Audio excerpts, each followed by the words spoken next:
রহমতুল্লাহি ওয়া বারাকাতুহু। অনেকদিন পরে আমাদের শ্রদ্ধা বড় ভাই কালাম ভাইকে কি অবস্থা ভাই, কেমন আছেন? ভালো আছেন? জোরে কথা বলেন। জি ভালো আছি। ভালো আছেন? এই যে এত ঠান্ডা, এই ঠান্ডার ভিতরে আপনি কিভাবে কোথায় থাকেন? সরকারি লাল কালার ভিতরে আপনার রাত্রে ঠান্ডা লাগে না? লাগে। খেতে বালিশ আছে? সব আছে। সকালে কি খাইছেন? সকালে ভাত খাইছি। সকালে ভাত খাইছেন? ভাত কি আলা দিলে প্রতিদিন খাওয়া হয়?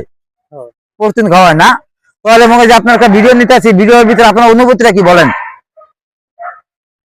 আপনার অনুভূতিটা কি, যে দর্শকদের আপনার ভিডিও দেখে কি বলবো বলেন? কি বলবো? ভালো খারাপ যে কোনো একটা কোনো কিছু বলেন, যে কি বলবো, যে আপনার এলাকার সবাই চিনে নাকি আপনার কালাম ভাই চিনে না? চিনলে ভিডিওটাকে লাইক দিব না কমেন্ট করবো না শেয়ার করবো বলেন? কি করতে চাই? কমেন্ট করব। কালাম ভাইয়ের উদ্দেশ্য হলো ভিডিওটা সবাই বেশি বেশি দেখবেন, একটা করে কমেন্ট করে দিবেন যে ভিডিওটা সুন্দর হয়েছে কিনা, কালাম ভাই ঠিক কথা বলছি কিনা। সুস্থ থাকবেন, ভালো থাকবেন, আল্লাহ হাফেজ।